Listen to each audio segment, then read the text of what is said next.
Bharat T20 world cup హిస్టరీలో మూడోసారి T20 world cup గెలిచింది.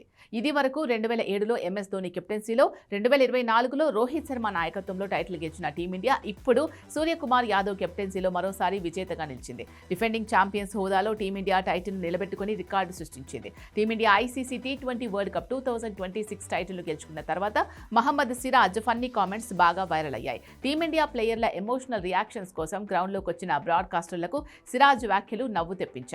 సిరాజ్ చెప్పిన సమాధానానికి పక్కనే ఉన్న కుల్దీప్ యాదవ్ కూడా నవ్వేశాడు. ఫైనల్లో విజయానంతరం ప్రెజెంటర్ అడిగిన ప్రశ్నకు సిరాజ్ ఆసక్తికరంగా స్పందించాడు. ఇది దేవుడి స్క్రిప్ట్ లాంటిది అన్నాడు. మొదట్లో తాను జట్టులో లేనని, తర్వాత ఒక్కసారిగా కాల్ వచ్చిందని, చివరికి తాము ఛాంపియన్స్ అయ్యామని చెప్పాడు.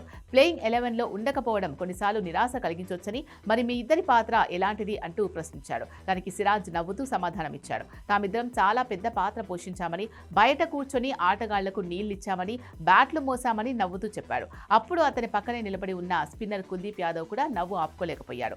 ఈ టోర్నమెంట్లో సిరాజ్ ఒక్క మ్యాచ్ మాత్రమే ఆడాడు. అది యుఎస్ఏపై జరిగిన మ్యాచ్. ఆ మ్యాచ్లో అతను 29 పరుగులకు 3 వికెట్లు తీసి మంచి ప్రదర్శన కనబర్చాడు. కానీ ఆ తర్వాత మరో మ్యాచ్ ఆడే అవకాశం అతనికి రాలేదు. అదేవిధంగా కుల్దీప్ యాదవ్ కూడా ఈ టోర్నమెంట్లో ఒక్క మ్యాచ్ మాత్రమే ఆడాడు. అది పాకిస్తాన్పై జరిగిన మ్యాచ్.